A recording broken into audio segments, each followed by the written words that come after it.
एक मैसेज। सोचिए, ये सिर्फ एक संदेश नहीं है, बल्कि अंधेरे से आई एक दस्तक है। आज हम बात करने वाले हैं नीलम के केस की, एक ऐसी कहानी जो हमें सोचने पर मजबूर कर देती है कि कैसे एक मामूली सा टेक्स्ट मैसेज किसी के गायब हो जाने की एक खौफनाक वजह बन सकता है।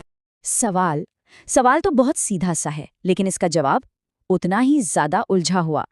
मतलब कोई सिर्फ एक मैसेज की वजह से कैसे गायब हो सकता है, उसका पूरा वजूद कैसे मिट सकता है। यही वो पहेली है जिसे आज हम सुलझाने की कोशिश करेंगे। तो चलिए शुरू करते हैं। तो ये कहानी शुरू होती है एक लड़की से।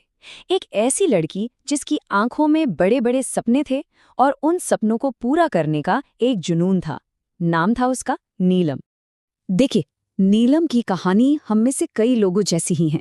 एक आम लड़की जो अपने सपनों को पंख देने के लिए एक बड़े शहर मुंबई आई थी। गांव से मुंबई तक का सफर बस एक ही लक्ष्य था, एक सरकारी नौकरी। और इसके लिए वो दिन रात एक कर रही थी। देर रात तक, मतलब कभी कभी तो 2-3 बजे तक बस किताबों में डूबी रहती थी। यही यही थी उसकी छोटी सी दुनिया। और तकरीबन 3-4 महीने सब कुछ बिल्कुल नॉर्मल था। उसकी जिंदगी अपनी एक तय रफ्तार से चल रही थी। सब कुछ ठीक था, जब तक वो एक रात नहीं आई। एक ऐसी रात जिसने सब कुछ हमेशा हमेशा के लिए बदल दिया। और बस यहीं से उसके उस नॉर्मल सी दुनिया में खौफ का पहला साया पड़ता है। एक अनजान नंबर से आया एक मैसेज जो आगे चलकर सब कुछ बदलने वाला था। अब जरा इस टाइमलाइन पर गौर कीजिए कि कैसे सिर्फ 1 घंटे के अंदर सब कुछ हाथ से निकल गया।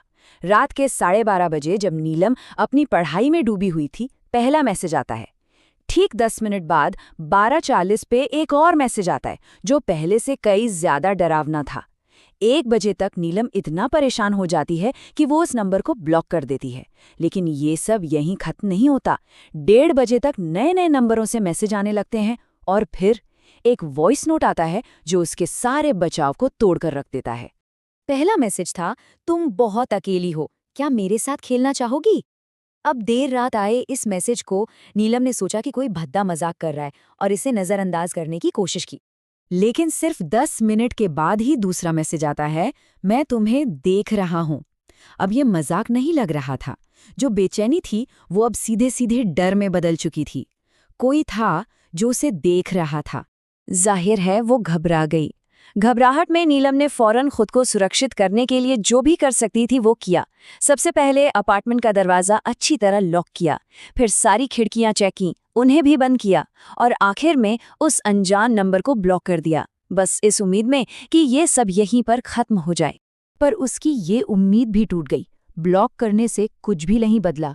मैसेज फिर से आने लगे, इस बार अलग अलग नंबरों से, लेकिन संदेश हर बार एक ही था, मैं आ रहा हूं।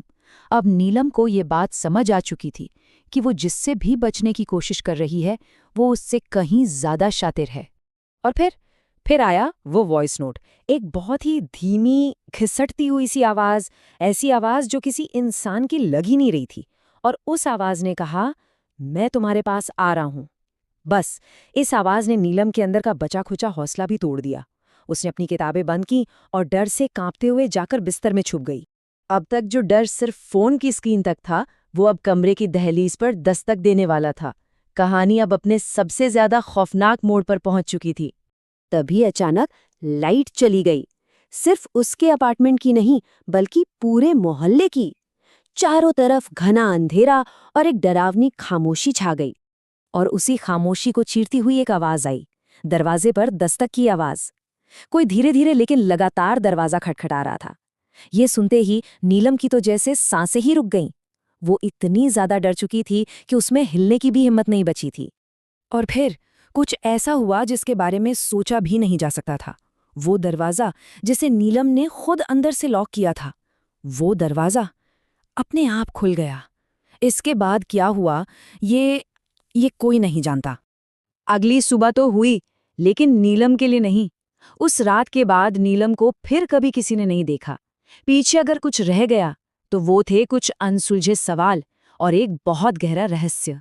जैसा कि ऐसे मामलों में होता है, अगली सुबह पड़ोसियों ने जब देखा कि नीलम कहीं नजर नहीं आ रही है तो पुलिस को खबर दी। उसके परिवार से संपर्क किया गया, एक बड़ी तलाशी भी शुरू हुई। लेकिन हफ्तों की छानबीन के बाद भी नतीजा सिर्फ रहा। नीलम का कोई सुराग नहीं मिला, मानो वो कभी उस अपार्टमेंट में रही ही नहीं थी। वो बस हवा में जैसे गायब हो गई थी। उस रात दरवाजा खुलने के बाद असल में हुआ क्या, ये एक ऐसा राज है जो आज तक कोई नहीं जान पाया। अगर कोई सोच रहा है कि कहानी यहाँ खत्म हो गई, तो ऐसा नहीं है। ये तो बस एक शुरुआत थी।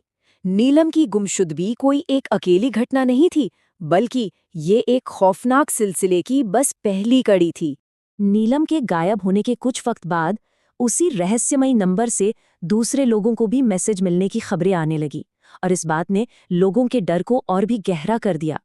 जब इस तरह की और भी गुमशुदगियों की रिपोर्ट्स आईं, तो पुलिस की जांच में एक बहुत ही चौंकाने वाला पैटर्न सामने आया। हर एक केस में एक ही चीज कॉमन थी, एक खास फोन नंबर।